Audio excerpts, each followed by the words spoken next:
ورحمة الله. الحمد لله نحمده ونستعينه ونستغفره ونؤمن به ونتوكل عليه ونعوذ بالله من شرور أنفسنا ومن سيئات أعمالنا. من يهده الله فلا مضل له ومن يضلله فلا هادي له، ونشهد أن لا إله إلا الله وحده لا شريك له، ونشهد أن سيدنا وسندنا وحبيبنا وحبيب ربنا ومولانا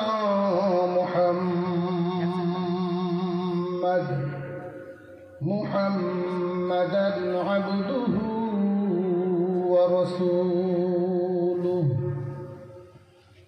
الذي أرسل إلى الناس كافة بشيرا ونذيرا وداعيا إلى الله بإذنه وسراجا منيرا. أما بعد فأعوذ بالله من الشيطان الرجيم. بسم الله الرحمن الرحيم. يا أيها الذين آمنوا اتقوا الله وابتغوا إليه الوسيلة وجاهدوا في سبيله لعلكم تفلحون. صدق الله العظيم. وقال رسول الله صلى الله عليه وسلم: تركت فيكم أمرين لن تضلوا ما تمسكتم بهما، كتاب الله وسنة رسوله. وصدق رسوله النبي الكريم، ونحن على ذلك من الشاهدين والشاكرين، والحمد لله رب العالمين. اللهم صل على محمد وعلى آل محمد كما صليت على إبراهيم وعلى آل إبراهيم إنك حميد مجيد. اللهم بارك على محمد وعلى آل محمد كما باركت على إبراهيم وعلى آل إبراهيم إنك حميد مجيد.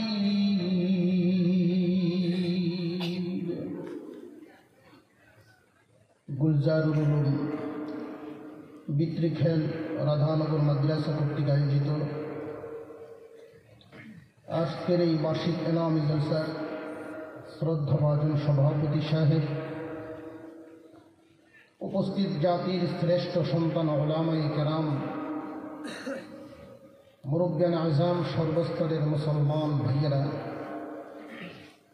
পর্দার আড়াল থেকে আলোচনা শুনছেন দিনদার ইমানদার মুসলমান মা ও বোনেরা, আল্লাহ পাকের কাছে শুকর আদায় করি যিনি বহু মানুষ থেকে বাছাই করে আমাদেরকে আজকের এই মজলিসে আসার তৌফিক দান করেছেন। সকলেই বলি আলহামদুলিল্লাহ। আমি আপনাদের সামনে পবিত্র কোরআনুল কারীমের সূরা মাঈদার ৩৫ নম্বর আয়াতখানা তিলাওয়াত করেছি। আল্লাহর রাসূলের অসংখ্য হাদিস থেকে একখানা হাদিসও তিলাওয়াত করেছি। সূরা মাঈদার ৩৫ নম্বর আয়াত আর রাসূলের হাদিসকে সামনে রেখে কিছু আলোচনা করব। আল্লাহ যেন আমাকে তৌফিক দেন, আমাদের সকলকে যেন এই আলোচনার উপরে আমলের তৌফিক দান করেন। বলুন আমিন। আমার তিলাওয়াতকৃত আয়াতে আল্লাহ পাক রব্বুল আলামিন আসমানের নিচে বসবাসকারী একদল মানুষকে ডাক দিয়েছেন। আসমানের নিচে যত মানুষ বসবাসকারী আছে সমস্ত মানুষই কি একই দলের না ভিন্ন ভিন্ন দলের? একদল মানুষকে আল্লাহ পাক ডাক দিয়েছেন, ইয়া আইয়ুহাল্লাযীনা আমানু, হে ঈমানওয়ালো, ঈমানদার। আমরাও সন্তানাদিকে ডাক দিই অনেক সময়, সন্তানের নাম না ধরে আব্দুর রহমান, আব্দুল্লাহ সন্তানের নাম,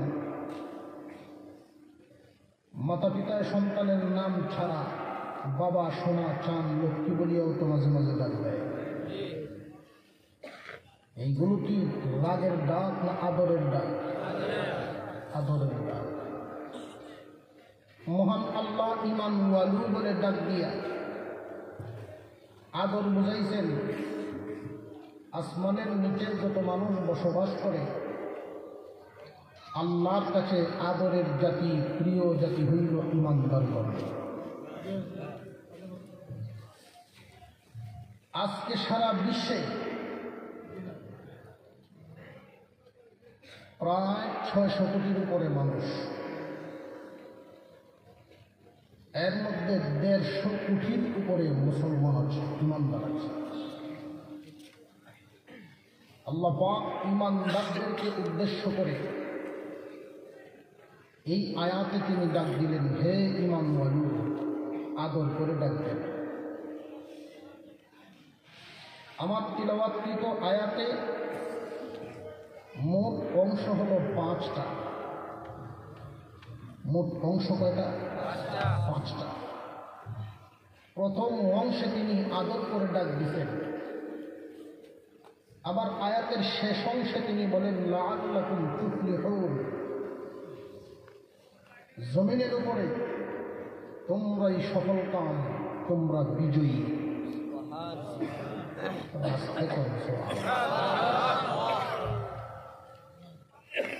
আসমান কা আল্লাহর, আওয়াজের মধ্যে তো সন্দেহ আছে।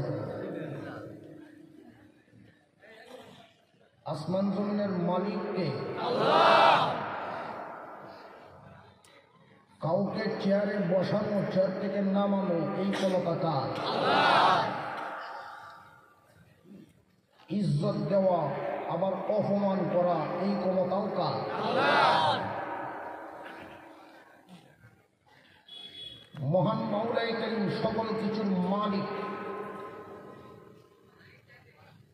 আসমানের নিচে সকল মানুষ আল্লাহর কাছে প্রিয় নয়, আদরের নাম। কিন্তু বাস্তবে দেখা যায়, আপনারা প্রশ্ন করতে পারেন, হুজুর আপনি যে বললেন আল্লাহ আমাদেরকে আদর করে ডাক দিয়েছেন, আমরা আল্লাহর আদরে, সব কিছুর মালিক যেহেতু আল্লাহ, আর আমরা হইলাম আল্লাহর আদরে, যত সাপ আর যত যন্ত্রণা সব আমরাও উঠে গেলেন। দোষ যেই করুক, দোষ যেই করুক, নাম দেয় মুসলমানের কাছে পায়।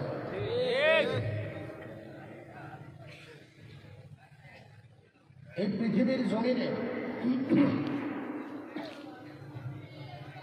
খুব ভালো করে চিন্তা করে আপনারা উত্তর দিবেন। বর্তমান দুনিয়ায় মানুষ মারার জন্য হোক, প্রাণী মারার জন্য হোক, যত হাতিয়ার বানানো হয়েছে বা ফুটানো হয়েছে, বোমা ফুটানো হয়েছে, গুলি ছাড়া হয়েছে, মুসলমানরা বেশি ছাড়ছে না অমুসলিমরা বেশি ছাড়ছে? অমুসলিমরা বেশি ছাড়ছে। কাম করে তারা, নাম দেয় মুসলমানদেরকে জঙ্গি। ঠিক বোঝা যায়, বুঝতে দিতেছে।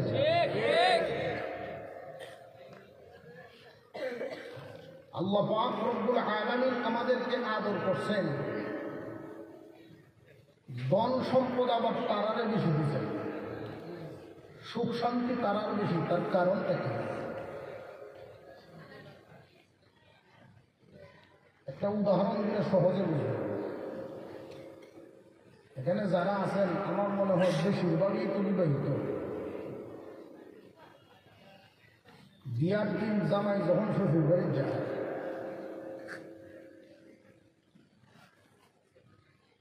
একটা গরু জবাই করলো, সকাল থেকে রান্না শুরু হইল, কয়েক ডেক রান্না বান্না হইল। মনে করেন এই এলাকা এক ছেলেকে বিয়ে করাইতেছেন আপনারা, ছেলের বাবা আত্মীয় স্বজন গণ্যমান্য ব্যক্তি লইয়া মেয়ের বাবার বাড়িতে গিয়া যদি বলে যে বিয়াই, উনি হইল আমরা গ্রামের চেয়ারম্যান সাহেব, আর উনি আসছেন মেম্বার, উনি আমরা গ্রামের সর্দার, এরপরে মসজিদের ইমাম সহ আইসব, আলেম ওলামা সহ মোটামুটি 100 লোক আমরা আইসি। আপনার চিন্তার কোনো কারণ নাই। বিয়াই জামাই মনে কিছু নিয়েন না, আজকে ছেলেটারে সকাল থেকে খুঁজে পাইতেছে।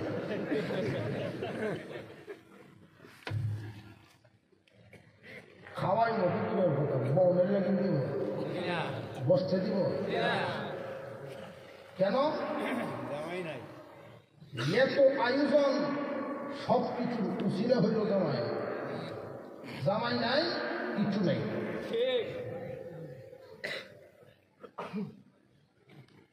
আপনারা বলতে পারেন এই উদাহরণ কেন? আল্লাহর রাসূল বলেছেন, ইমানদারের উশিলায় আসমান জমিন যা কিছু আছে, ইমানদার থাকবে সব থাকবে, ইমানদার নাই কিচ্ছু থাকবে না। হুজুর ইমানদারের উশিলায় সব আল্লাহ কিছুই, যার উশিলায় সব যে হইল যন্ত্রণা তো তার উপরে। আল্লামা আশরাফ থানভী রহমতুল্লাহ আলাইহি মজা করে একটা কিতাব লিখছেন, মুসলমানদের হাসি। মুসলমানদের হাসি একটা কিতাব লিখছেন। এর মধ্যে একটা ঘটনা তুলছে, দুর্বলের উপরে যে সাপ তৈরি করে। এক মাহফিল মজলিসের মধ্যে ছোট বাচ্চা বলছে, ময়মরুদ্দিনের মাঝখানে একজন বুড়া মানুষ, বয়স্ক মানুষ বাতাস ছেড়ে গেছে। বাতাস বুঝতে শব্দ জমিছে, যখন স্মরণ না বুড়া বুড়ায় করছে কি, এই ছোট বাচ্চার এক থাপ্পড় আসছে। ছোট বাচ্চাকে আমার থাপ্পড় আসছে।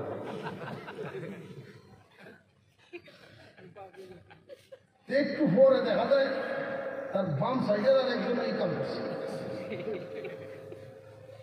হেবেটাও তার আরেকটা ফোন আসছে। ওই কি তার মা, আপনারা আমারও মারেন কেন? আরেকজনে কয়, তুই বুঝোস না, কাম যেই করুক থাপ্পড় তোর উপরে হবে, কারণ তুই দুর্বল। কারণ কি? দুর্বল।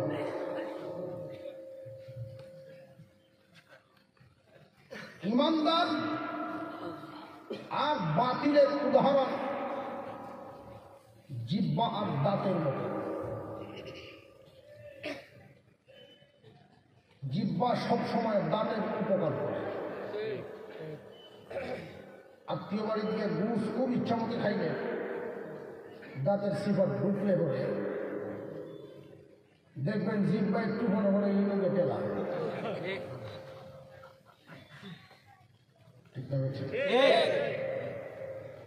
এই যে উপকার করতেছে, সুযোগ পাইলে আবার দাঁতে জিহ্বারে কামড় দিয়ে ধরে নেই। আপনারা কি মনে করেন জিহ্বা শক্ত না দাঁত শক্ত? দাঁত শক্ত। জেনে রাখবেন এই দুনিয়ার সকল বাতিলদের উদাহরণ দাঁতের মতো। দাঁত যেমন শক্ত, বাতিলও শক্ত আমরা জানি। আর জিহ্বা যেমন নরম উপকারী, ইমানদারও নরম উপকারী। বাতিল চিরদিন টিকতে পারে না, মৃত্যুর আগে দাঁত সবগুলো ধরে ভরে যায়। এই জমিনের বাতিল যতই শক্তিশালী হোক না কেন, টিকতে ইমানদারই টিকবে, বাতিল টিকতে পারবে না। আয়াতের মধ্যে আল্লাহ পাক ডাক দিয়েছেন, ইয়া আইয়ুহাল্লাযীনা আমানু, বড় আদর করে ডাক দিয়েছেন, হে ইমানদার, ইমানওয়ালো। লাস্টের অংশে তিনি বলেন, লাআল্লাকুম তুফলিহুন, তোমরাই বিজয়ী, তোমরাই সফলকাম। আমি প্রথমেই বলেছিলাম আয়াতের মধ্যে অংশ কয়টা? আরো জোরে কর। প্রথম অংশে আল্লাহ ডাক দিয়েছেন, হে ঈমানওয়ালো। লাস্টের অংশে তিনি বলেছেন, লাআল্লাকুম তুফলিহুন, তোমরাই সফলকাম, তোমরাই বিজয়ী। ইহকাল আর পরকাল উভয় জাহানের সফলতা তোমাদেরকে আমি আল্লাহ দিয়ে দিলাম।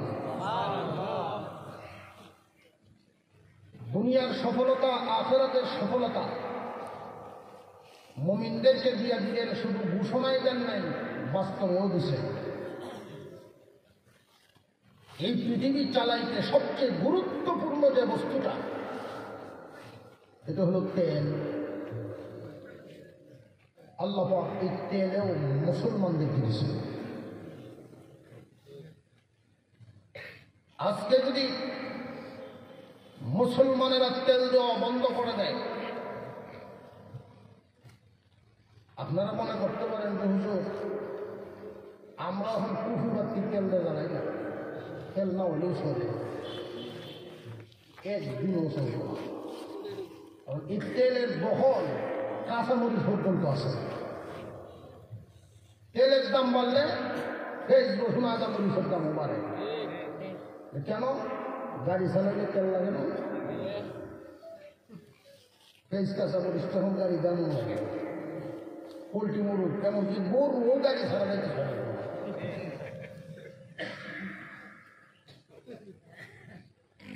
তেলের সম্পর্ক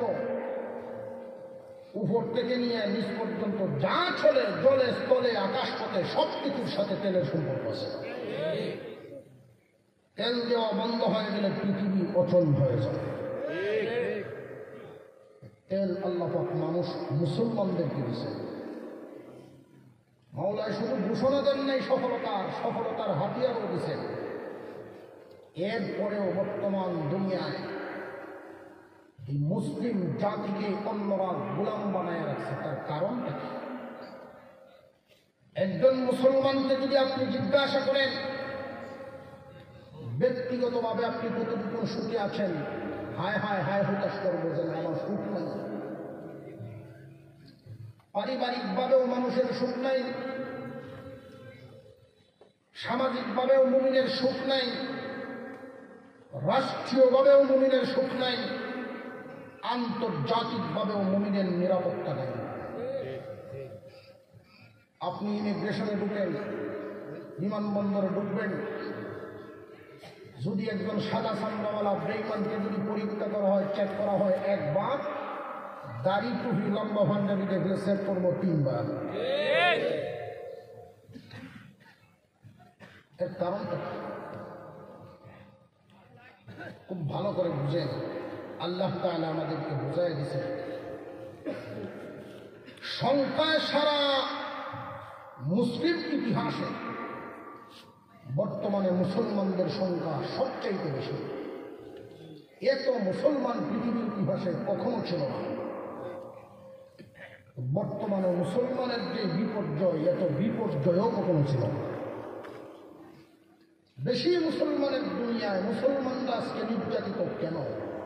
কারণটা কি? কারণ এর জন্য দায়ী আর কেউ নয়, দায়ী আমরা নিজেরাই।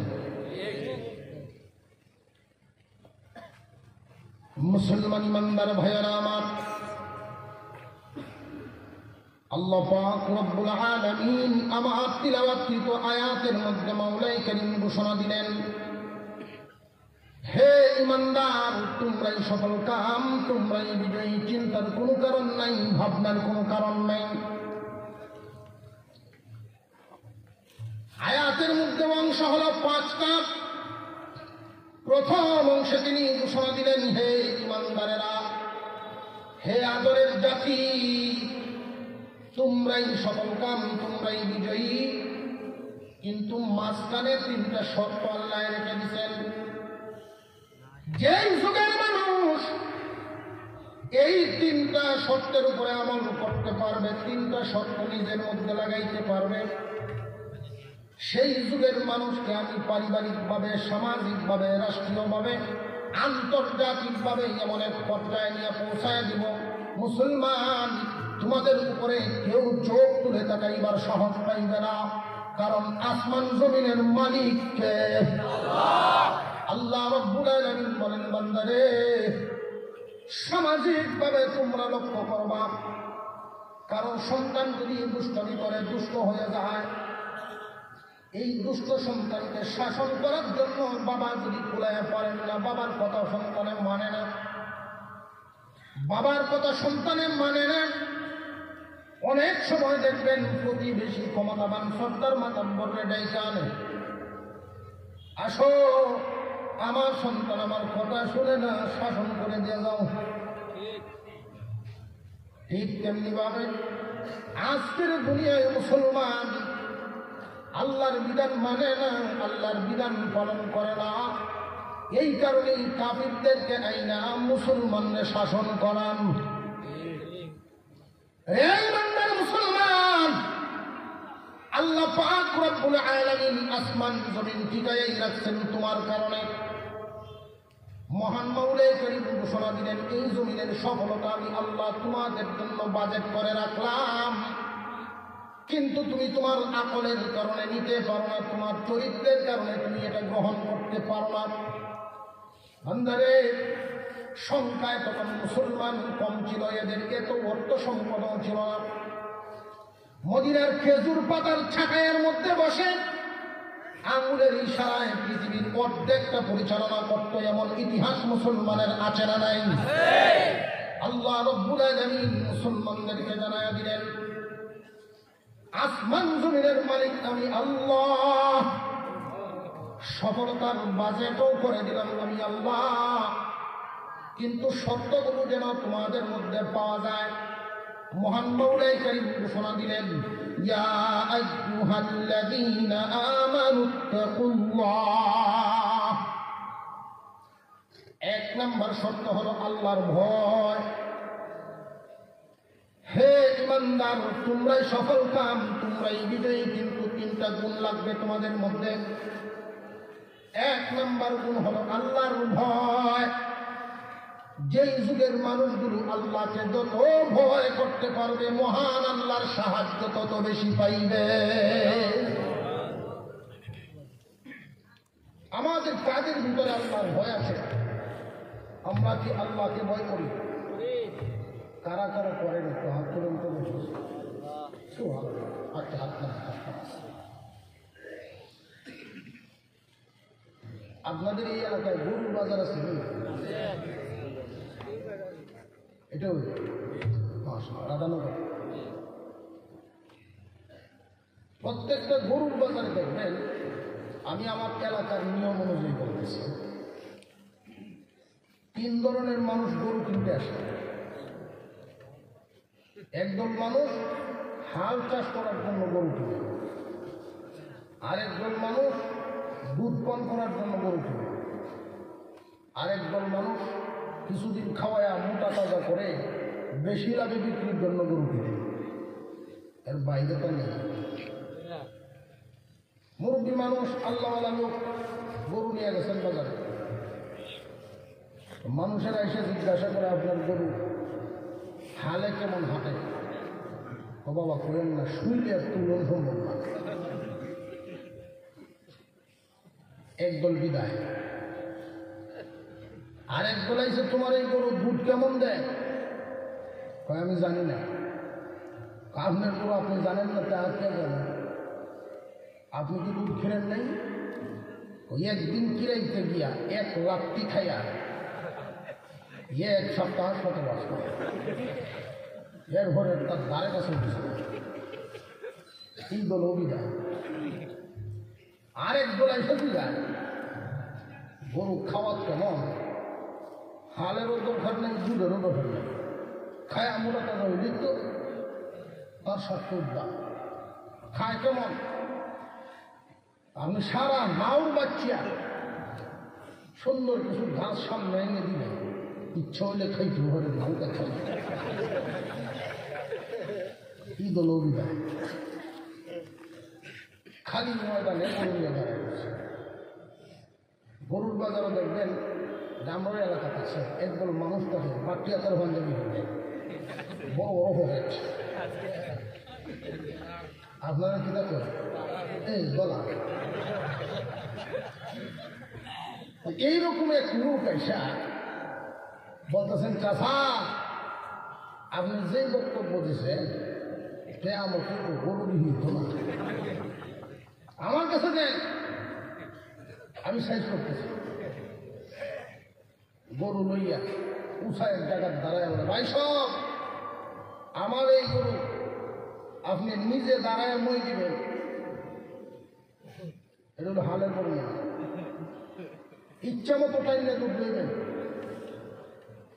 সারা বছর বন খাইব, খের খাইব, ঘাস খাইলে গুসফুলের মতো টানবে।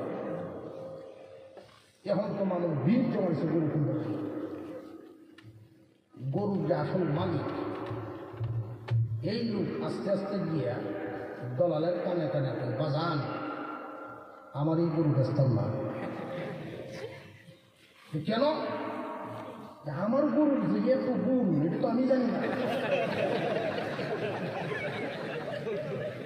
আমার গরু যেহেতু ভালা আমি জানি না, তো বেচতাম না।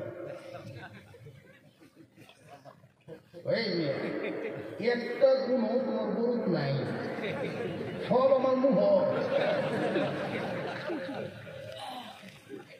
আল্লাহর ভয় শুধু রাজানগরের মুসলমান না, সারা বাংলাদেশের মুসলমানদেরকে যদি জিজ্ঞাসা করা হয় কে কে আল্লাহকে ভয় করেন, হাত তো তুলবই, পারলে ভালো তুলব। আসলে কি আল্লাহর ভয় আছে? যেই মানুষটার ভিতরে আল্লাহর ভয় আছে, ফজরের আজান শুনে মানুষটা শুয়া থাকতে পারে না। জুমায় মুসল্লি বেশি না ফজরে মুসল্লি বেশি? আরো জোরে কন। যার ভিতরে আল্লাহর ভয় থাকবে এই মানুষটা সুদ খাইতে পারে না। যেই মানুষটার ভিতরে সত্যিকারে আল্লাহর ভয় থাকবে, যেই মানুষটার অন্তরে আল্লাহর ভয় থাকবে, তার পরিবারের মানুষগুলো বেপরদায় চলতে পারে না। তাহলে আল্লাহর ভয় কি অন্তরে না শুধু মুখ? এই যে হাত তুলছি পর্যন্ত আর আসলে নেই। আল্লাহর ভয় কারে কয়, কেমনে চললে হয় এটাই আমরা জানি না। হযরত উমর ফারুক রাদিয়াল্লাহু তাআলা আনহু জিজ্ঞাসা করলেন মজলিসের মধ্যে বসে, রে আমার মজলিসের মানুষ, কেমনে আল্লাহকে ভয় করা লাগে আচরণ কেউ আমারে বুঝায় দিবা। আল্লাহর পয়গম্বরের সাহাবী ওমর রাদিয়াল্লাহু তাআলা আনহু নিজে কি আল্লাহর ভয় ছিলেন না? এরপরেও তিনি মজলিসের মধ্যে সকলের সামনে তিনি উপস্থিত, সকলের সামনে তিনি ডাক দিয়ে বলেন, কে আছো আল্লাহকে ভয় করো এমন কি কেউ আছোনি? মহান মাওলাই কারীম যে বললেন, ইত্তাকুল্লাহ, আল্লাহকে ভয় করো। দুনিয়াতে কেমনে চললে আল্লাহকে ভয় করা হয় আমার শিখাইবা আছোনি কেউ? এত বড় মজলিসের মধ্যে কেউ মাথা উঠায় না। ওমর রাদিয়াল্লাহু তাআলা আনহু একজনের দিকে আঙুলটা তাক করে বললেন, আপনি দাঁড়ান, আপনি আমারে বুঝাই দিন আল্লাহকে কেমনে ভয় করা লাগে। আল্লাহর পয়গম্বরের একজন সাহাবী, ওনার নাম ছিল উবাই ইবনে কাব রাদিয়াল্লাহু তাআলা আনহু। ওমর ফারুক রাদিয়াল্লাহু তাআলা আনহু বলেন, উবাই, আপনাকে কেন বললাম জানেননি? আমি দেখেছি স্বয়ং রাসূল আপনার কাছ থেকে কোরআনের তিলাওয়াত শুনতে। আল্লাহর পয়গম্বরের সামনে আল্লাহর কালাম তিলাওয়াত করতে সাহাবায়ে কেরাম সাহস পাইতেন না, কারণ যার উপরে নাজিল হয়েছে তার সামনে কোরআন কেমনে পড়ি? ছাত্র যত বড়ই শিক্ষিত হোক, উস্তাদের সামনে পড়ার মধ্যে ভয় আছে না নাই? ছাত্র বড় আলেম হয়ে গেছে, এরপরে উস্তাদের সামনে নামাজ পড়ানো গেলে তার ভাবনা হয়। হুজুর আকরাম সাল্লাল্লাহু আলাইহি ওয়াসাল্লামের সামনে সাহাবায়ে কেরাম কোরআন তিলাওয়াত করতে ভয় পাইতেন।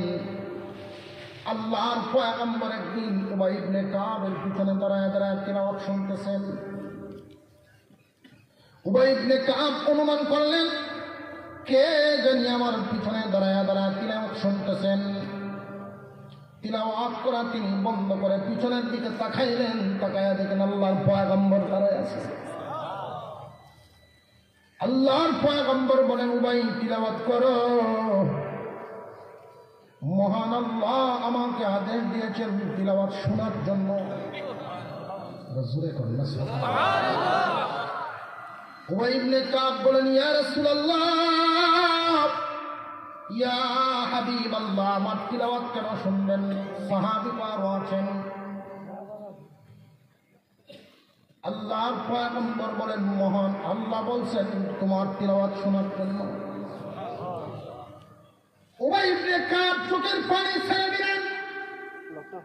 ইয়া রাসূলুল্লাহ, আল্লাহ রাব্বুল আলামিন কি আমার নাম উল্লেখ করে বলছেন নাকি? হুজুর সাল্লাল্লাহু আলাইহি ওয়াসাল্লাম বলেন, হ্যাঁ, তোমার নাম উল্লেখ করে আল্লাহ বলেছেন। উবাই ইবনে কাবের তিলাওয়াত আপনি শুনুন গো নবী। উবাই ইবনে কাব তিলাওয়াত করেন আর কাঁদেন। বিশ্ব নবী বলেন, উবাই কেন কাঁদো? উবাই ইবনে কাব বলেন, যেই মাওলা আমারে বানাইছেন, যিনি কোরআন নাজিল করছেন। হযরত উমর বলেন, খুব সাবধানে চলা লাগে। দুরু সাইডে দিয়ে কাঁঠাল গাছ, রাস্তাটা বড় চিকন, কোন দিক দিয়ে কাপড় লেগে যায়, কোন দিক দিয়ে গায়ে লেগে যায়। উবাই ইবনে কাব বলেন, ইয়া আমিরুল মুমিনিন, একজন মানুষ যদি আল্লাহকে ভয় করতে চায় এইভাবে দুনিয়াতে জীবন যাপন করতে হবে। কোন কাজে আমার আল্লাহ খুশি হন, কোন কাজে আমার আল্লাহ নারাজ হইয়া যান, এইভাবে সাবধানতা অবলম্বন করে জীবন যাপন করার নামই হলো আল্লাহর ভয়। উমর ফারুক রাদিয়াল্লাহু তাআলা আনহু তিনি রাতের বেলায় মাঝে মাঝে ঘুরতে বাহির হতেন সাহাবীদের অবস্থা, প্রজাদের অবস্থা দেখার জন্য। খলিফাতুল মুসলিমিন উমর গভীর রাতে বেরিয়ে গেলেন প্রজাদের অবস্থা দেখার জন্য। যাইতে যাইতে যাইতে যাইতে এমন একটা জায়গায় চলে গেলেন, প্রত্যন্ত অঞ্চল, মদিনার অনেক বাহিরে, প্রায় গ্রাম এলাকায় চলে গেলেন। নিঝুম রাত, সব মানুষ ঘুমায় গেছেন, কেউ সজাগ নেই। ছোট্ট একটা ঘর দেখা যায়, ওই ঘরের বেড়ার ফাঁকা দিয়ে একটু আলো আসতেছে। হযরত উমর মনে করলেন এই ঘরে হয়তো কেউ জাগ্রত আছেন। হাঁটি হাঁটি পা পা করে ওই ঘরের বেড়ার কাছে গিয়ে শুনতে পাইলেন দুইজন মহিলার কণ্ঠের আওয়াজ। আল্লাহর পয়গম্বরের সাহাবী খলিফাতুল মুসলিমিন ওমর দাঁড়ায় আছেন। দুজন আলোচনা করতেছেন, সম্পর্ক এদের মধ্যে বোঝা গেল একজন মা আর একজন মেয়ে। তারা দুধের ব্যবসা করেন,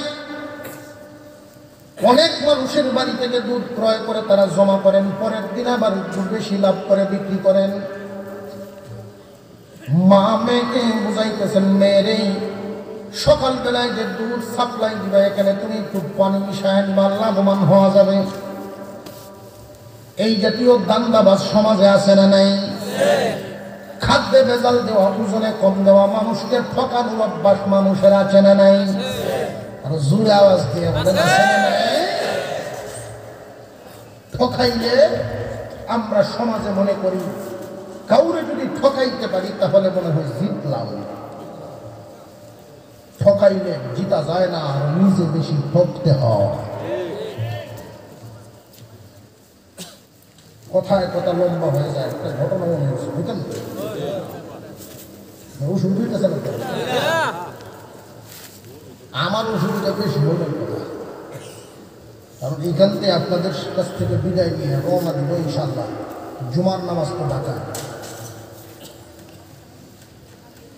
আপনাদের এলাকার মুরব্বীদের রেখে যাওয়া একটা নিয়ম, বৃহস্পতিবারে প্রোগ্রামটা করা হয়। এই জন্য সেই নেত্রকোনা থেকে বৃহস্পতিবার নিয়ে আসতে হয়, আবার শুক্রবারে জুমা ঢাকা, অনেক লম্বা জার্নি হয়ে যায়। আপনাদের যদি একটু কষ্ট না হয় একটু সময় দিতে রাজি আছেন না?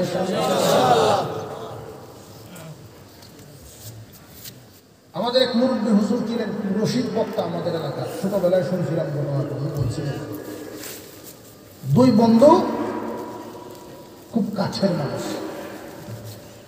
একজন হলো সরল সহজ আর একটা হলো বাটপাড়া।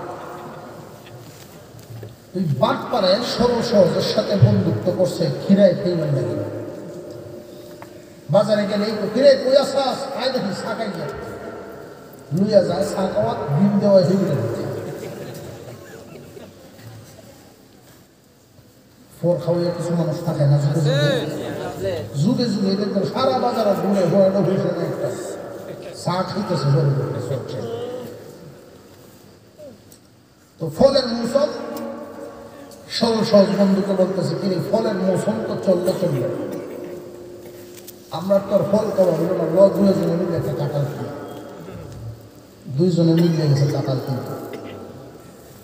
কিনছে কাঁঠাল কিনে নিয়ে আসছে, বসে বাদ পাড়ায় কয়, এই কাঁঠাল যে কিনলাম অর্ধেক দিতে যেত না, দুইজনে খাইব, অর্ধেক অর্ধেক দিব না, কি কেমনে দিব? যে যেমন খাইব এমন বিল দিব। যার যে কুশ খায়া, কাঁঠালের কুশ খায়া বিচি সামনে তুলবা। আচ্ছা, কাঁঠাল খাওয়া শেষ, বিচি সামনে তুলছে। দেখা যায় সরল সহজ মানুষ, তার সামনে হয়ে গেছে 30-35টা, আর ওর সামনে 10টা। বাদ পারে করছে কি, এক বিচি সামনে পর দুটো বিচি সহ খাইলাম, বিচি সব বিচি করলে তো বিল। ওর মনে মনে হইল ঠকাই চালিয়ে আমি জিতলাম। সরল সহজ মানুষ কি ব্যাপার, দেখছি তো আপনি খাইছেন কি করে টকটকি দিচ্ছেন, এই জায়গায় টকটকি দিচ্ছি, বিচি পুরো আমার সেগুলো হয় না, বিচি করলে বিল। অবশেষে এই অনুযায়ী বিল দেওয়া হলো। রাত্রে বাদ পারে গেল বাড়ি, বাড়ি যাওয়ার পরে বিনি সব বলতেছেন বাদ খাবেন না, ওটা শরীরের তাল খুব একটা ভালো না, ফেরটা বুটবুট করতেছে, বুটবুট করবো না। কাঁঠাল বিচি যদি আপনি ভাইজে খান, কাঁঠাল বিচির তরকারি খাইলে তো গ্যাস হয়, আর ওই আরামি খাই যেতেন না কাঁচা, বুটবুট করবো না, তো ফের খুব ভালো একটা ভালো না, আমি বাদ খেলাম।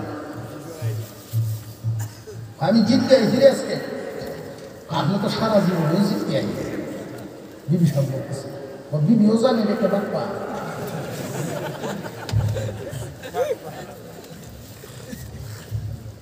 রাত্রে যখন ঘুমাইল আকাশের অবস্থাটাও খুব খারাপ করছে, সাজে ডাক দিয়া এমন বৃষ্টি, তারও মোটামুটি শীত শীত ভাবাইছে। ফেরে তো ডাক দিছে একটা, ফেরের ডাকের খেলায় করতে তো তুই খুঁজবো না খুঁজবো, লাইফ লুট করবো এক দূর বাড়ি সঙ্গে নিজের মরিচ ক্ষেতের মধ্যে কামটা সারছে। খাম সাজে তুই বাড়িতে এসে বিবি সাহেবের খেতা উড়াই গেছে। সকাল ঘুম থেকে উঠতে উঠতে অনেক সময় গেছে। বিবি সাহেব ঘুম থেকে উঠে বাচ্চাদেরকে ডাকতেছে, তোরা উঠ, যেই ঢোল হয়েছে ঢোলের মধ্যে যদি মরিচ খেতে খোঁজ খবর না নেওয়া হয় খুব ক্ষতি হয়। পানির নিচে যদি মরিচ পচে খুঁজছে নষ্ট হয়ে যাবে, এগুলো উঠে নিয়ে যা। বাচ্চারা গেছে গিয়া দেখে মরিচ অনেক, সব মরিচ টরিচ টুকাইয়া ক্ষেতের কোনার মধ্যে দেখা যায় কিছু খাড়াল কিছু এক জায়গায় বল হয়ে গেছে। এই যে রাত্রে আমরা বানাইছি, তো বাচ্চা মানুষ বুঝছে না, ওরাও কাঁঠাল বিচি হয়ে গেছে বাড়ি। আম্মা কাঁঠাল বিচি করতে আনছ, আমরা মরিচ ক্ষেতের কোনা এক জায়গায় বল হয়ে পড়ে গেছে। মা কোনো দুষ্ট ফোলা পান মানে চুরি করে এনে কাঁঠাল খেয়েছে, কাঁঠাল বিচি এখানে ফালাই খেয়েছে। যাক বালাইছে, তোর বাপেরও শরীর বলা না, জ্বরের মুখ একটা বটকা ফেলে দিলে খাই বলে।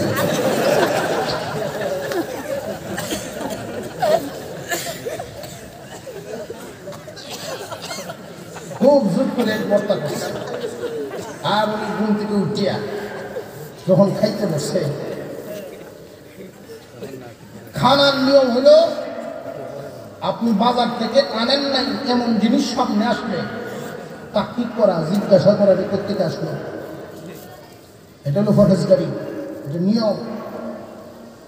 ওনার সামনে যখন কাটার বিচি বটকা দেওয়া হয়েছে সরিষার তেল দিয়ে মাখাইয়া, কি সেন্ট, কত বড় ফরেজগার জিগাইতো,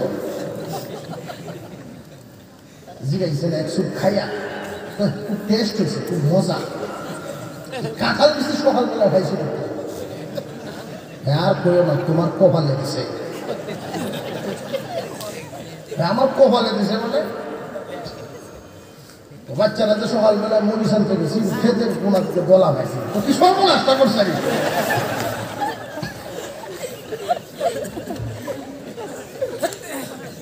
এই রূপটাই বলছিল ঠকাইলে নিজে ঠকতে হয়, কাউরে ঠকাইলে নিজে ঠকতে হয়। দুনিয়াতেও ঠকা আর আখেরাতে তো ঠকার কোনো শেষই নেই। মুসলমান ইমানদার ভাইয়া আমার, উমর ফারুক রাদিয়াল্লাহু তাআলা আনহুর জামানার এই ঘটনা, খলিফাতুল মুসলিমিন উমর বেড়ার সাথে দাঁড়ায় আছেন, ঘটনাটা শুনতেছেন তিনি। মা বলতেছেন তার মেয়েকে, ও মা, পানি মিশাও, লাভবান হওয়া যাবে বেশি। মেয়েকে ডাক দিয়ে বলে, মা তুমি মনে হয় বলে গেছো, কার শাসনামল চলতেছে তোমার কি জানা নাই? হযরত উমর ফারুক রাদিয়াল্লাহু তাআলা আনহু যদি শুনতে পারেন তোমার আমার অবস্থাটা কি হবে গো মা? মা বলেন, উমর তো রাজমহলে ঘুমায় আছেন, আমাদের খবর তিনি কেমনে জানবেন? উমর জানতেছেন না জানতেছেন না? উমর তো বেড়ার সাইডেই দাঁড়ায় আছেন, নিজের কানে শুনতেছেন। প্রথমেই তিনি গরম হয়ে গিয়েছিলেন, আমার দেশের ভিতরে এত বড় ধান্দাবাজ। কিন্তু মেয়ের কথাটা শুনে তিনি একটু থাইমা গেলেন, দেখি কি সিদ্ধান্ত নেই, কি কাজ করে শেষ পর্যন্ত আগে দেখি। এই মেয়েটার ডাক দিয়ে বলে, মা, উমরের আমলে এমন কাজ করা যাবে না, তিনি যদি জানতে পারেন তাহলে তোমার আমার উপরে শাস্তি হবে অনেক বেশি। উমর তো উমরের জায়গায়, উমর তো খবরই পাবে না, উমর কেমনে জানবে? উমর তো দেখবে না। ও মা, উমর দেখবে না, কিন্তু দেখতে হলে তো একজন আছেন, আল্লাহ তো দেখবেন। আল্লাহকে কেমনে ফাঁকি দিবা? কিয়ামতের দিন আল্লাহর সামনে কেমনে দাঁড়াইবা? আল্লাহ তো দেখতেছেন। এই কথা শুনেই মেয়েটার মা তার বুকের সাথে জড়ায় বলে, মারে অন্যায় করেছি, ভুল করে ফেলেছি, জীবনের কোনোদিন এই কথা বলবো না। তোর মতো মেয়ে আমার পেটে ধরে নিজেকে আজকে ধন্য মনে করলাম। হযরত ওমর এখান থেকে চলে আসলেন। পরের দিন সকাল বেলায় লোক পাঠায় দিলেন, এই গ্রামের অমুক একটা ঠিকানা মতে ঘরের মধ্যে দুইজন মহিলা থাকেন, একজন মা আর একটা মেয়ে। মা এবং মেয়ে দুজনকে আমার দরবারে নিয়ে আসো। হযরত ওমর রাদিয়াল্লাহু তাআলা আনহু দরবারে আনা হলেন। খলিফাতুল মুসলিমিন ওমর রাদিয়াল্লাহু তাআলা আনহু বলেন, মহিলা গো, তোমার কাছে আমি প্রস্তাব দিলাম, তোমার সাথে আমি একটা আত্মীয় করতে চাই। ইয়া আমিরুল মুমিনিন, আপনি আমার সাথে কিসের আত্মীয় করবেন? আমার পরিচয় কি আর আপনার পরিচয় কি? আপনি হলেন খলিফাতুল মুসলিমিন, আর আমি সামান্য একজন দুধ বিক্রি করনেওয়ালি দুধের ব্যবসায়ী। আপনার সাথে তো আমার কোনো মিল হয় না। আপনি কোন দিক দিয়ে আমার সাথে আত্মীয় করবেন?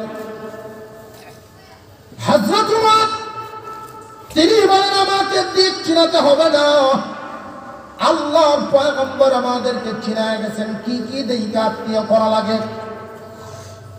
হুজুর আকরাম সাল্লাল্লাহু আলাইহি ওয়াসাল্লাম শিখাইয়াছেন, বিবাহ দিবা অথবা বিবাহ করাইবা, চারটা গুণ দেখবা।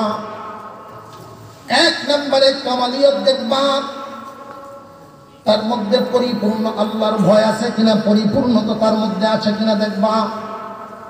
দুই নম্বরে জামালিয়ত দেখবা, সৌন্দর্য ঠিক আছে কিনা দেখবা। তিন নম্বরে নসবিয়ত বংশমর্যাদা দেখবা। চার নম্বরে দৌলতিয়ত দেখবা, সহায় সম্পত্তির অবস্থা কেমন। আল্লাহর পয়গম্বরের একজন সাহাবী প্রশ্ন করে ফেলছিলেন, ইয়া রাসূলুল্লাহ, ইয়া হাবিবাল্লাহ, এই চারটা গুণ একসাথে পাওয়া বড় মুশকিল। যদি মাল না থাকে, বংশমর্যাদাও ভালো না হয়। আল্লাহর পয়গম্বর বলেন, অসুবিধা নাই, আত্মীয় করো, জিতিয়া যাইবা। একজন বলেন, হুজুর তিনটা আছে কিন্তু প্রথমটা নাই। রাসূল বলেন, সাবধান সাবধান, আত্মীয় করিও না, কারণ প্রথমটা যার ভিতরে নাই, ওই তিনটার কোনো দামেই নাই। যার ভিতরে আল্লাহর ভয় নাই, তার ভিতরে শ্বশুর শাশুড়ির হকের ভয় নাই, স্বামীর হকের কোনো ভয় নাই, কোনো হক তার দ্বারাই আদায় হবে না। এমন মানুষের দ্বারাই সংসার ভাঙ্গা ধরবে। আছে না? এই চারটার মধ্যে রাসূল যে বললেন চারটা, এক নম্বরে আল্লাহওয়ালা, দুই নম্বরে সুন্দরওয়ালা, তিন নম্বরে বংশওয়ালা, চার নম্বরে মালওয়ালা। বর্তমান জামানায় এই চারটা আমরা দেখি ঠিকই, সিরিয়াল এমনি না, এমনি উল্টে যায়, ঠিক না? এক নম্বরে মাল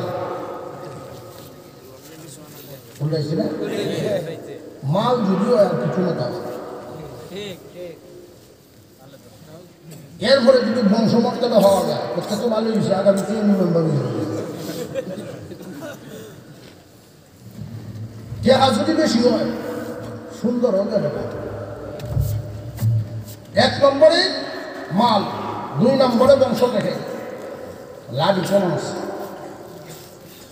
তিন নম্বরে সুন্দর দেখে, চার নম্বরে কে দেখে আল্লাহ বিল্লাহ করলে ভালো হবে, আল্লাহ বিল্লাহ করলে ভালোই হয়। কিন্তু আল্লাহ রাসূল বলছেন, এক নম্বরেই ওই গুণটা দেখবা। হযরত ওমর রাদিয়াল্লাহু তাআলা আনহু বলেন, আমি এক নম্বর গুণটা তোমার মেয়ের মধ্যে পাইলাম। রে মহিলা, আমার ছেলের সাথে তোমার এই মেয়েটাকে বিবাহ করে আমার পুত্রবধূ বানাতে চাই। এমন একটা মেয়ে আমার ঘরে থাকলে ঘরটাও আরো নোরানি হয়ে যাবে। এই যে আপনাদের এখানে একটা মার্কাজ খোলা হয়েছে, আল্লাহওয়ালা মেয়ে তৈরি করার একটা ফ্যাক্টরি তৈরি করা হয়েছে। এইখান থেকে বাহির হয়ে হয়ে যেই বাড়িগুলোতে ছড়ায়া পড়বে, এই মেয়েগুলো প্রত্যেকটা পরিবারেই সুন্দর পরিবার হয়ে যাবে, দিনদার পরিবারে পরিণত হবে। মহিলা মা বোনদেরকে হুজুর আকরাম সাল্লাল্লাহু আলাইহি ওয়াসাল্লাম খাজানা বলেছেন। মহিলারা হলো খাজানা। যদি ভালো হয়, নেককার যদি হয় তাহলে নেককারের খাজানা, যদি বদকার হয় তাহলে বদের খাজানা। নেককার যদি হয়, নারীর চাই পুরুষের চাইতে নারী নেককার বেশি হয়। যদি বদকার হয় তাহলে আল্লাহর পয়গম্বর বলেন 40 জন পুরুষেও বদকাজ করিয়া একটা বদকার নারীর সাথে পারবে না।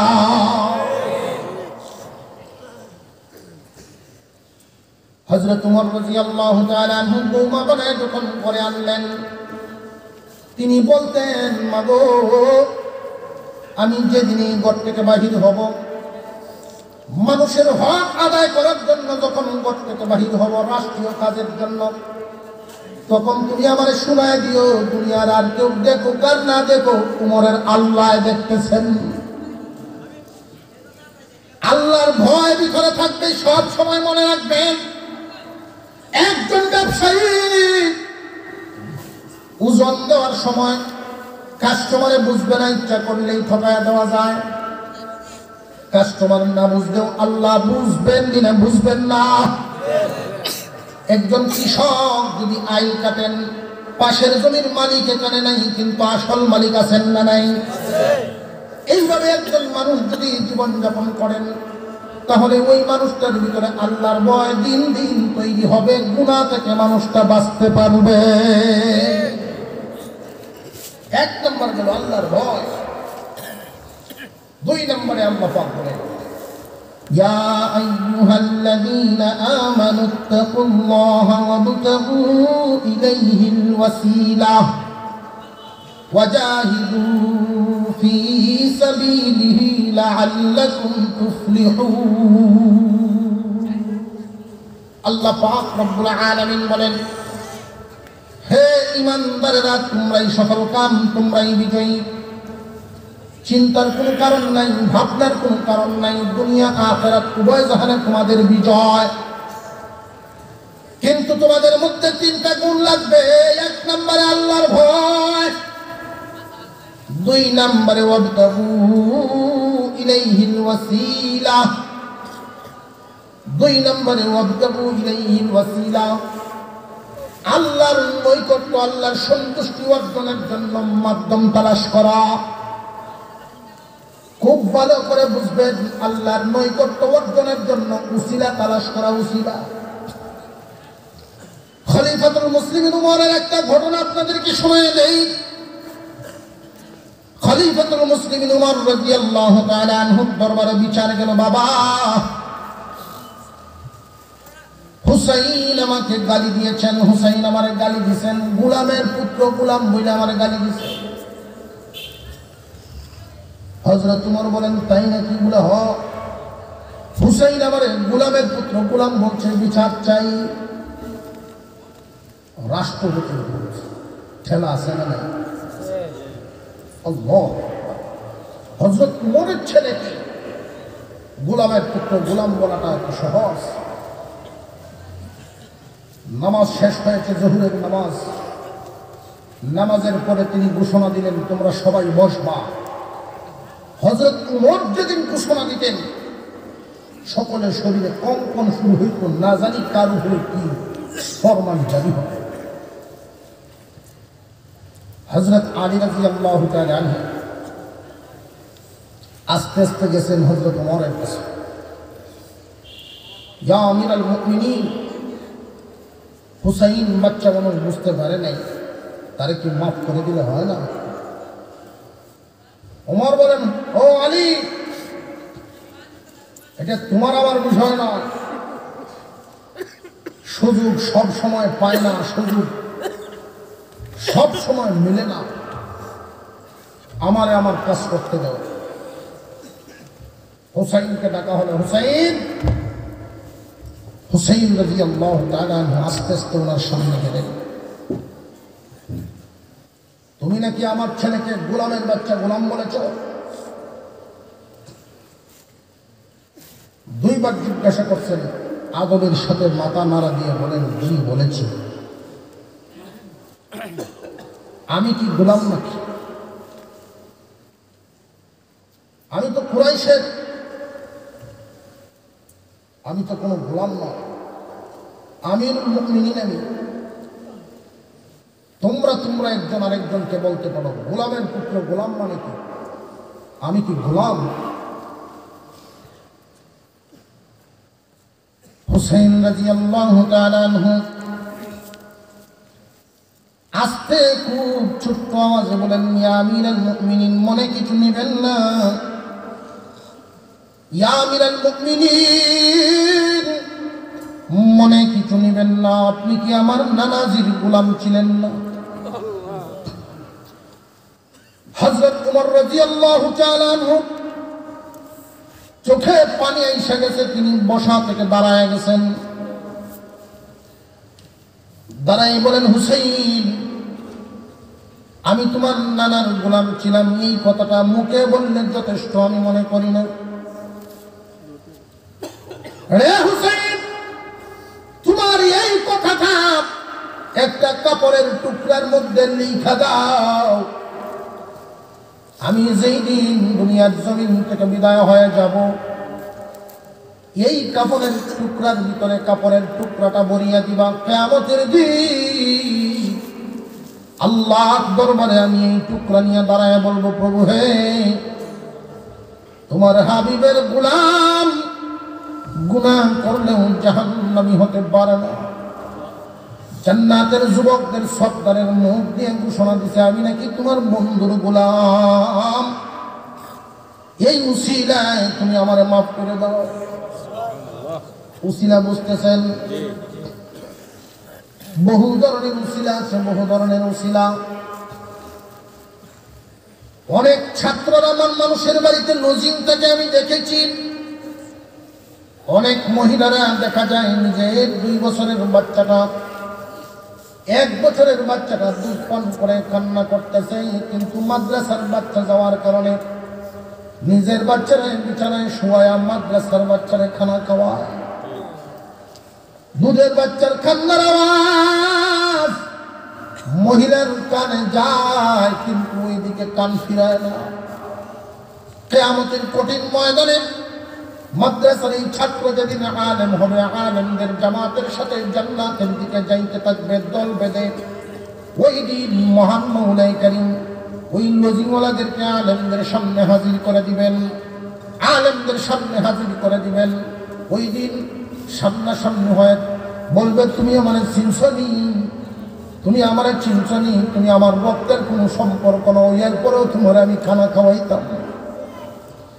তুমি আমার কোনো আত্মীয় নও, এরপরেও সময় মতো তোমার আমি ভাতগুলো পাকায় দিয়ে দিতাম, কারণ আল্লাহর কালাম তিলাওয়াত করতাম। কিয়ামতের কঠিন ময়দানে আলেম উলামাগণ একদল মানুষ সাথে না নিয়ে জান্নাতে ডুববেন না।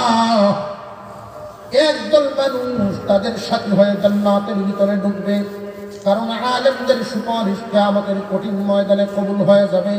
আল্লাহর পয়গম্বরের হাদিসের মধ্যে বলেন, ইয়াশফাউ ইয়াউমাল কিয়ামাতি সালাসা, আল আমবিয়া সুম্মাল উলামা সুম্মাশ শুহাদা।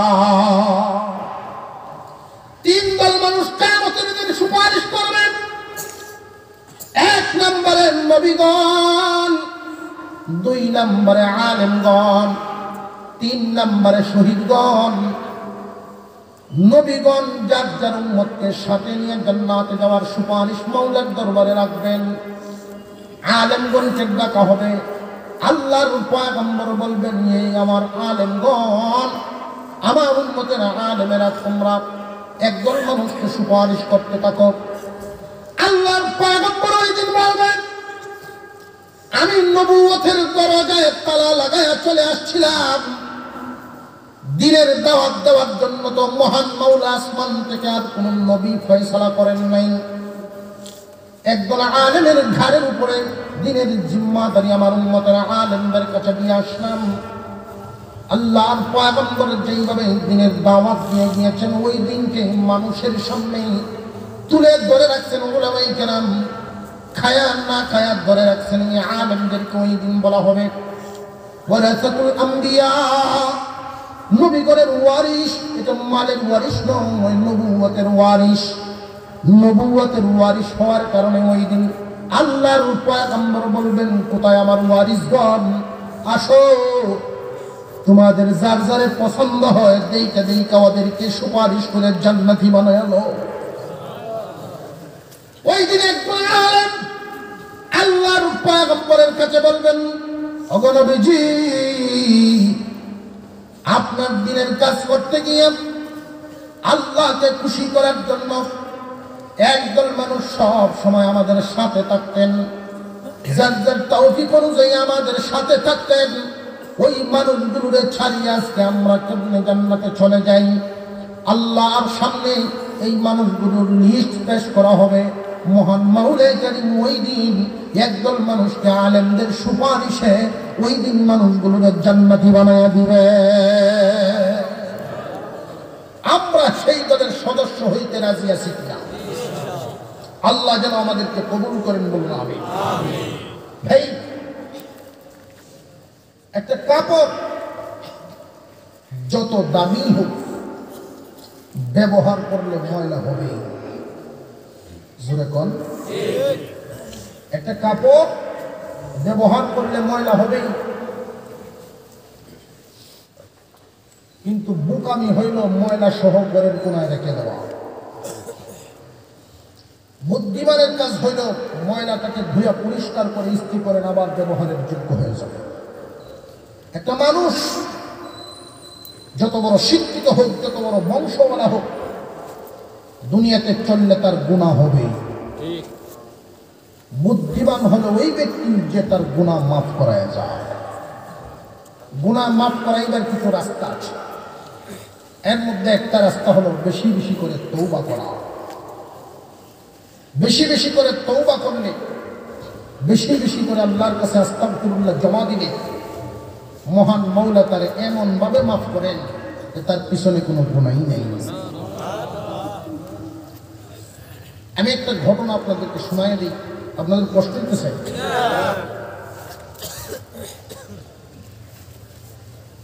ইমাম আহমদ ইবনে হাম্বল রাহমাতুল্লাহি আলাইহি, তিনি একবার সফর করতে বাহির হয়েছেন। সফর করতে বাহির হয়েছেন। সফর করতে করতে করতে করতে একটা গ্রামের মসজিদে এশারের নামাজে রক্ত হয়ে গেছে। তৎকালীন বিশ্বের দৃশ্যটা তো বর্তমান বিশ্বের মতো ছিল না। এশার নামাজ পড়ে উনি নিয়ত করলেন মসজিদেই থেকে যাবেন। মসজিদের মুয়াজ্জিন সাহেব বলেন যে না, মসজিদে থাকা যাব না। দেখছি অনেক মানুষ আয়া পরে বাইলগঞ্জে থেকে চুরি ঘুরে সব কিছু নিয়ে যায়। ইমাম আহমদ ইবনে হাম্বলের নাম তৎকালীন জামানায় ইমানদাররা মোটামুটি সবাই, বেশিরভাগ মানুষে জানত, চেহারা চিনত না। বহু মানুষ এমন আছে দেখবেন, বুজুর্গি যেমন তেমন ওছার অনেক বেশি। আর অনেক বুজুর্গ এমন আছেন আল্লাহ বলি, তার চলাফেরা হলো সাদা মাটা, নিজের পরিচয় দিতে খুব সংকোচ করে, নিজের পরিচয় নিজে দেন না। আমরা এক উস্তাদ ছিলেন এমন আল্লাহ, আর এত বড় আলেম, দুনিয়ার লাইন বুঝেন না। কেমন বুঝেন না? মাঝে মাঝে উনি পাঞ্জাবির উঠে গেঞ্জি দিতেন। কিরকম সরল মানুষ, অথচ আল্লাহ পাকের মস্ত বড় এক ওলি। আহমদ ইবনে হাম্বল রাহমাতুল্লাহ আলাইহির অভ্যাস নিজেকে উচ্চ পায়ে রাখা। উনি যে আহমদ ইবনে হাম্বল যুগের ইমাম এটা বলেন নাই। জিজ্ঞাসা করছেন, বাবা তোমাদের এই এলাকায় কোনো বাজার আছে যেখানে সারা রাত মানুষ জাগ্রত থাকে, মনে দুজন দুইটা দোকান, ওইখানে গিয়ে আমি রাতটা খাটাই দিই? বললেন হ্যাঁ আছে। ওই দিক দিয়ে 1/2 কিলোমিটারের মতো যাবেন, নিয়ে একটা বাজার পাবেন।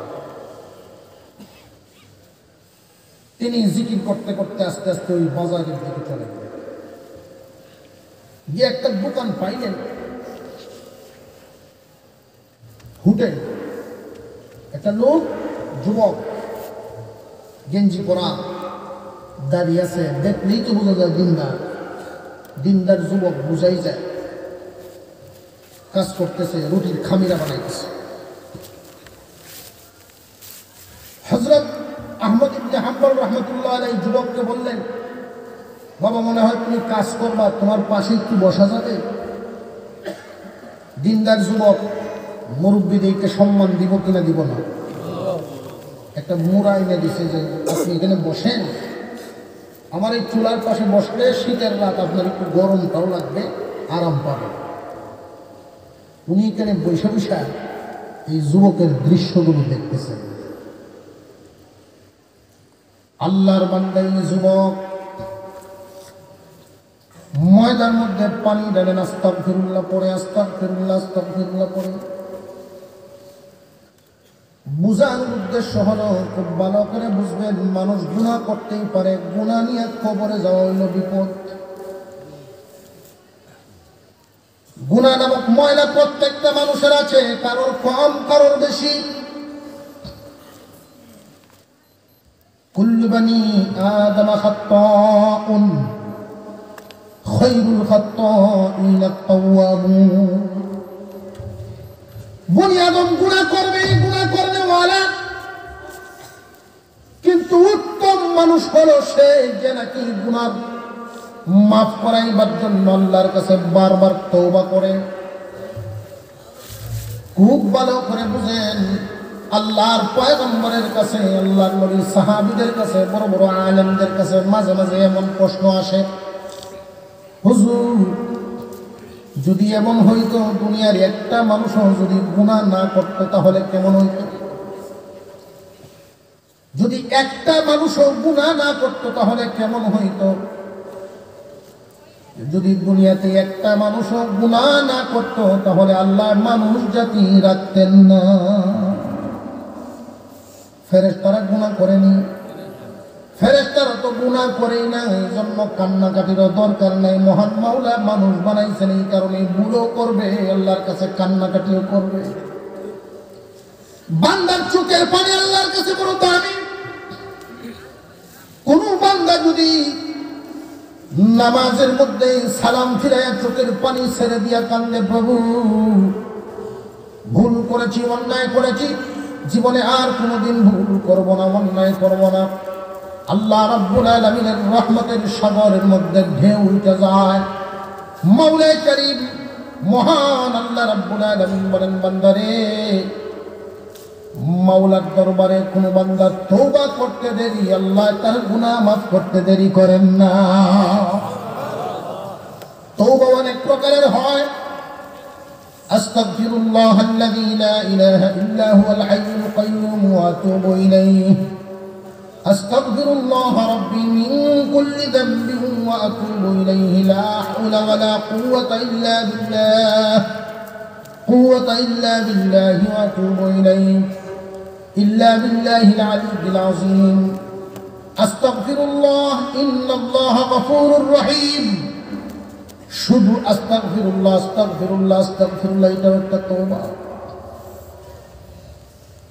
আহমদ ইবনে হাম্বল রাহমাতুল্লাহি আলাইহি তাকায় দেখেন, এই যুবকের অভ্যাস হলো, আজকের যুবক এই মজলিসের মধ্যে যারা আছেন কান পেতে শুনে রাখেন, ওই যুবকগুলো তো আমরা আপনার মতো যুবক, তাদের জীবন নিয়ে আজকে মাহফিলের মধ্যে আমরা আলোচনা করি। এই যুবক ময়দার মধ্যে পানি ঢালে, জবানে আল্লাহ পাকের জিকির আস্তাগফিরুল্লাহ আস্তাগফিরুল্লাহ পড়তেছে। আহমদ ইবনে হাম্বল তাকায় দেখতেছেন, খামিরা বানায় আস্তাগফিরুল্লাহ আস্তাগফিরুল্লাহ পড়ে। যখন রুটির কাইগুলো বানাইতেছে আস্তাগফিরুল্লাহ পড়ে, এক একটা রুটি বানায় আস্তাগফিরুল্লাহ পড়ে, অনেক লম্বা সময় পার হয়ে যাইতেছে। রুটি যখন বাজা শুরু হয়ে গেল, এক একটা রুটি চুলার উপর দেয়, আস্তাগফিরুল্লাহ পরে, রুটি উল্টায় আস্তাগফিরুল্লাহ পরে, আল্লাহর নামে নামে কাজকর্ম করে। আহমদ ইবনে হাম্বল রাহমাতুল্লাহি আলাইহি জিজ্ঞাসা করেন, রে যুবক, তোমার অভ্যাস তো বড় সুন্দর, এই অভ্যাসটা তুমি কতদিন যাবৎ পালন করো? হুজুর, অনেক দিন যাবৎ করি, আমার অভ্যাস হয়ে গেছে, কাজকর্ম করলেই বেশি বেশি করে মাওলার দরবারে তওবা করি। আহমদ ইবনে হাম্বল রাহমাতুল্লাহি আলাইহির সামনে যুবকে ওয়াজ করেন, চিনে না তো, চিনে না উনি কে, এই মুরব্বীকে, বুড়া মানুষটা কে? তিনি বলতেছেন, যুবকে বলতেছে, ও মুরব্বী, কিয়ামতের কঠিন ময়দানে আল্লাহ পাক দুইটা জায়গা বানাইছেন, একটা হলো জান্নাত আর একটা হলো জাহান্নাম। জান্নাত বানাইছেন মুমিনদের জন্য, জাহান্নাম বানাইছেন কাফিরদের জন্য। কিন্তু অনেক মুমিনকে জাহান্নাম থেকে আনবেন, ঠিক আছে, কিন্তু তাদেরকে জাহান্নামে জ্বালাইবেন। আমরা শুনছি জাহান্নামে জ্বালাইবেন তারে শুধু খাঁটি বানাইবার জন্য, গুনাহ মুক্ত করার জন্য। খুব ভালো করে বুঝেন, গুনাহ নামক ময়লা নিয়া এই পৃথিবীর জমিন থেকে যদি কেউ বিদায় হয়, তারে জাহান্নামে জ্বালাইতেই হবে। জাহান্নামে জ্বালাইয়া এরপরে খাঁটি বানায় তারপরে তারে জান্নাতে দেওয়া হবে। গুনাহ নামক ময়লা নিয়ে জান্নাতের ভিতরে ঢুকতে পারবে না। ও মুরব্বী, আমি যুবক, চোখ বন্ধ করলে কত গুনাহ চোখের সামনে ভেসে উঠে। এই গুনাহগুলো নিয়ে যদি কবরে যাই, আমার গতি থাকবে না। এই জন্য আমি বেশি বেশি করে আল্লাহর দরবারে তওবা করি, যেন মহান মওলাই কারীম আমার গুনাহগুলো মাফ করে পবিত্র বানায়া কাফনের কাপড় পরাইয়া দেন। যদি আমি গুনাহ সহ কাফনের কাপড় পরি, আমার গতি থাকবে না। এই জন্য আমি বেশি বেশি করে তওবা করি। ও মুরব্বী, আল্লাহর কাছে বড় পছন্দের, বেশি বেশি তওবা করার কারণে আল্লাহর কাছে আমি যত দোয়া করি, মহান মওলা আমার দোয়া কবুল করে নেন। আমার মনের সকল আশা আমার আল্লাহ পূরণ করে দেয়। একটা আশা আল্লাহর দরবারে জমা আছে, এই আশাটা এখনো পূরণ হয় না। জানি না মৃত্যুর আগে কি আশা আমার পূরণ হবে কিনা। আহমদ ইবনে হাম্বল বলেন, রে বাবা, তুমি আমার সন্তানের মতো বলো দেখি তোমার আশাটা কি, আমিও তোমার জন্য আল্লাহর দরবারে দোয়া করব। এই মুরব্বী, আল্লাহর কাছে তো দরখাস্ত দিলাম, আপনি কেন জিজ্ঞাসা করতেছেন যে আমি নিজেও আল্লাহর কাছে তোমার জন্য দোয়া করব? ও মুরব্বী, আল্লাহর কাছে আমি আশা করেছি বর্তমান জামানার ইমাম আহমদ ইবনে হাম্বলকে যেন আল্লাহ আমার দেখায় আনেন। আহমদ ইবনে হাম্বলকে যেন আমি দেখতে পারি। আল্লাহর দরবারে এই দোয়াটা জমা আছে, আমার আশা এখনো পূরণ হয় নাই। আহমদ ইবনে হাম্বল দুইটা হাত বাড়ায় দিয়ে বলে, যুবক, আমার বুকে আসো, মহান আল্লাহ তোমার এই আশাও পূরণ করে দিয়েছেন। আমি আহমদ ইবনে হাম্বল, আল্লাহ ঘুরায়া ঘুরায়া তোমার দোকানের সামনে আমার আইনে হাজির করায় দিয়েছেন। বান্দা যখন আল্লাহর দরবারে তওবা করেন, মহান মওলাই কারীম তার তওবা এমন ভাবে কবুল করেন, শিশু মা মা করে যখন চিৎকার করতে থাকেন, মা যেমন ঠিক থাকতে পারেন না, দুইবার তিনবার যত নিষ্ঠুর মা হোক না কেন অবশ্যই কান্দিয়া কুলে উঠায় নেয়। আল্লাহ দয়ার ৯৯ ভাগের ১০০-র মধ্যে ১ ভাগ সমস্ত সৃষ্টির মধ্যে বন্টন করে দিলেন। ৯৯ আল্লাহর কাছে রয়ে গেছে। আল্লাহর কোন বান্দা যদি আল্লাহকে ডাক দেন, আমার মাওলার দয়ার সাগরে ঢেউ উঠে যায়। মুসা আলাইহিস সালাম আল্লাহকে জিজ্ঞাসা করেন, আল্লাহ, দুনিয়ার সব ঘুমায়, আপনি কেন ঘুমান না? আল্লাহ পাক রব্বুল আলামিন বলেন, আমি আমার দয়ার কারণে ঘুমাইতে পারি না। আমি যে বান্দা বানাইলাম, গভীর রজনীতে কোনো বান্দা যদি মুসিবত করে ডাক দেয় আল্লাহ, তখন আমার এই বান্দার ডাকে কে সাড়া দিবেন? আমি আমার বান্দার ডাকে সাড়া দেওয়ার জন্য সব সময় জাগিয়ে থাকি। আমার বান্দার সকল সমস্যা সমাধান করার জন্য আমি রহমান নামক দুয়ারও খুলিয়া বসিয়া থাকি। আল্লাহর দরবার থেকে আনতে পারি না, উসিলা তৈরি করতে হবে। আল্লাহর সামনে আমাদেরকে জমা রাখতে হবে যে আল্লাহ, এই উসিলায় তুমি আমার মাফ করে দাও, এই উসিলায় আমার আব্বারে মাফ করে দাও, এই উসিলায় আমার মুসিবত দূর করে দাও। এমন উসিলা আমরা তৈরি করতে রাজি আছি কিনা? 3 নম্বর গুণটা হলো ওয়াজাহিদু ফি সাবিলিহি, আল্লাহর দ্বীনের জন্য, আল্লাহর দ্বীনের কাজ করতে গিয়া, দ্বীন প্রতিষ্ঠা রাখতে গিয়া জান মাল এমনকি শ্রম ঘাম রক্ত এমন যদি প্রয়োজন হয় আল্লাহর দ্বীনের জন্য জীবন দিতে প্রস্তুত থাকতে হবে। এই 3টা গুণ যদি আমাদের মধ্যে থাকে, আল্লাহ পাক বলেন ইহকাল পরকাল উভয় জাহানের সফলতা তোমাদের জন্য নিশ্চিত করে দেব। আমি আজকে এই মাহফিলের মধ্যে প্রিয় মানুষদের, আল্লাহর প্রিয় বান্দাদের থেকে এই এলাকায় বহু মানুষের বসবাস, এর মধ্যে বাছাই করে করে আপনাদেরকে পছন্দ করে আল্লাহ এখানে এনে বসায় আছে। আমি মুসাফির, কোনো গুণ নাই, একটা গুণ নিয়ে বসছি, আমি মুসাফির। আমার সাথে ওয়াদা দিবেন ইনশাআল্লাহ আখেরি মুনাজাত করে আমরা একসাথে উঠবো। কে কে রাজি আছেন? আল্লাহ কবুল করে। হাত নাড়া দেন, নাড়া দেন, দেখি নাড়া দেন। আল্লাহ কবুল করে, বলুন আমিন। আল্লাহ দেখছে তোমার বান্দারা আমি মুসাফিরের সাথে ওয়াদা করছেন, ওয়াদা খেলাফ যেন কেউ না করে হাত নামান। আমি বেশি সময় নিব না আপনাদের থেকে। আমি আল্লাহ পাকের কিছু খাস তৌফিকওয়ালা, দিলওয়ালা, যাদের উসিলার প্রয়োজন, এইরকম কিছু মানুষ চাই। 10 জন মানুষকে আল্লাহ পাক, 10 জন মানুষকে মাওলানা কারীম জান্নাতের সার্টিফিকেট দিয়েছিলেন।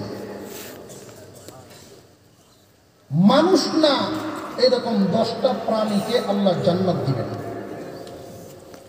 এই 10টা প্রাণী যে জান্নাতে যাবে, জান্নাতের সামনে একটা ঝর্ণা আছে, ওই ঝর্ণার পানি দিয়ে গোসল দেওয়ার সাথে সাথে এই প্রাণীগুলো মানুষে রূপান্তরিত হয়ে যাবে। 10 সংখ্যাটা আল্লাহর কাছে বড় প্রিয়। এই 10টা লোক আমি আজকের এই মজলিস থেকে চাই। মাদ্রাসার উলামায়ে কেরাম অনেক জরুরত শোনাইছেন, শুনছি। আপনাদের সামনে সমস্ত জরুরত শোনাইলে লম্বা হয়ে যাবে। আমি শুধু এতটুকু বলি, প্রত্যেকটা মানুষ কাজকর্ম করে তার বিবি সন্তান পরিবারের হক আদায় করার জন্য। বর্তমান পরিস্থিতি, দেশের অবস্থাটা আপনারা সকলেই জানেন, সবারই সমস্যা। মাদ্রাসার শিক্ষকরা তালিম দিয়ে যাচ্ছেন, মাসের শেষে কিছুই তারা নিতে পারতেছেন না, অনেক কষ্টে সময় যাচ্ছে, মাদ্রাসার অনেক জরুরত পড়ে আছে। এই জন্য আমি আজকে খুব ছোট করে আপনাদের সামনে তুলে ধরতে চাই। আমি 10 জন মানুষ চাই, এরকম মধ্যে মুজাহিদ, 10-এর সংখ্যার সাথে সম্পর্ক রেখে আল্লাহ